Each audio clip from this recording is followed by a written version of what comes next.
Subhanallah, when we followed Islam, when we followed Nabi Sallallahu Alaihi Wasallam, it pains us to read back at what we had and what we have today. Such a beautiful system of accountability created by Nabi Sallallahu Alaihi Wasallam, that at the time of the Khalifa radiallahu anhum, the Khalifa Rashidin, the successors of Nabi Sallallahu Alaihi Wasallam, they had such a beautiful system. Such a beautiful system. They were ahead of their time. Abu Bakr radiallahu anhu, he becomes the Khalifa. He becomes the successor of Nabi Sallallahu Alaihi Wasallam. And what does he do? He closes down his own clothing store. Why? Because it would be a conflict of interest. Such a forward principle of conflict of interest. And the Sahaba radiallahu anhu, they understood this. Abu Bakr radiallahu anhu understood this. That if I have a clothing shop, as the Khalifa, people are more likely to come to my store. I'm going to be in an unfair advantage over the other people. This would be a conflict of interest. So he shut down his store. He shut down his shop. Subhanallah, such forward-thinking people in that era. And then subhanallah, we read about Umar radiallahu anhu, and what can we say about Umar radiallahu anhu? Subhanallah, here's a little background first about Umar radiallahu anhu. Umar radiallahu anhu was such a person that Nabi sallallahu alayhi wasallam said about him, more or less, that there cannot be any prophet after me. But if there was to be a prophet after me, it would be Umar radiallahu anhu. If there could be a prophet after Rasul sallallahu alayhi wasallam, it would be Umar radiallahu anhu. Such a high status. Nabi sallallahu alayhi wasallam, he said that when I will be resurrected on the day of judgment, on one side I will have Abu Bakr radiallahu anhu, and on the other side I will have Umar radiallahu anhu. Such a high status this man had. Such a high status. But when he became the Khalifa, subhanallah, such a beautiful system of accountability. When he's the Khalifa, a common man stands up in the middle of the masjid and he says to him, "Oh Umar radiallahu anhu, where did you get that chadar from? Where did you get that shawl from?" Can you imagine going up to a prime minister today and asking them, "Where did you get your shoes from? Where did you get that jacket from? That's a pretty nice watch. Where did you get that from?" Can you imagine doing that to a prime minister? A lowly, insignificant prime minister in the world? But Umar radiallahu anhu, who was Umar radiallahu anhu? 3 continents.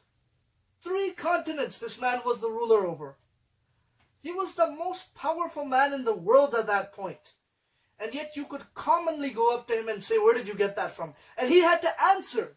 He said that my son bought this for me. He had to answer that my son was the one who bought this for me. SubhanAllah, today we would say, this is such a person of such a high status. How dare you question him? How dare you question this guy? He has such a high status. But no, Umar radiallahu anhu didn't mind that. Umar radiallahu anhu didn't care, because he knew that justice has to prevail in society, otherwise we will fall apart. He understood this. The Sahaba radiallahu anhu, they understood this. Similarly, another beautiful law of Islam that is often used to try to criticize Islam is that Islam says to cut the hand of a thief. This is a law often people take out of context to try to make Islam look bad. But subhanAllah, Umar radiallahu anhu, and again, forward thinking, such forward thinking. In one area, he actually got rid of that punishment. He actually stopped that punishment. Why? Because there was poverty in that area. So he said, I am not going to cut their hands because there's poverty in that area. So he hit the crime at the source. It was like, we're going to get rid of the poverty first before we implement that punishment again. Because they understood such a huge principle, such a forward principle, to hit crime at its source. Subhanallah, to hit the crime at its source. He could have just said that, oh no, it's the law of Allah, we're just going to stick with it. There's no way we can look forward to it. No, this is what Allah said, so we have to do it. No, they understood that there's hikmah that goes into our religion as well. You have to put in your own intelligence as well when it comes to interpreting things at some times. You have to look at the situation at hand as well. They were such forward-thinking individuals. Can you imagine Ali radiallahu anhu, Such a high status Ali radiallahu anhu had. I don't even need to go into talking about how great of a person Ali radiallahu anhu was. But at his time as Khalifa, he lost a case in a court to a Jew, a disbeliever. He lost a case to a Jew because he did not have a proper witness that was acceptable to the judge. Such a beautiful justice system. Such a beautiful justice system. Subhanallah. Subhanallah.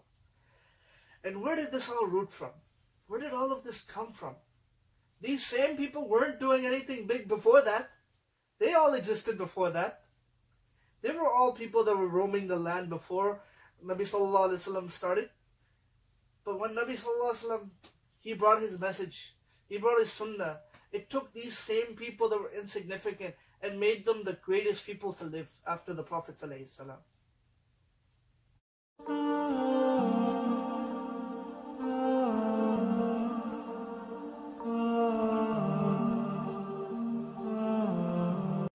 Assalamu alaikum guys. If you enjoyed this video, like, comment, share and subscribe to our channel. And don't forget to press the bell icon so that you get all of the notifications for all of our new videos. Assalamu alaikum wa rahmatullahi wa barakatuh.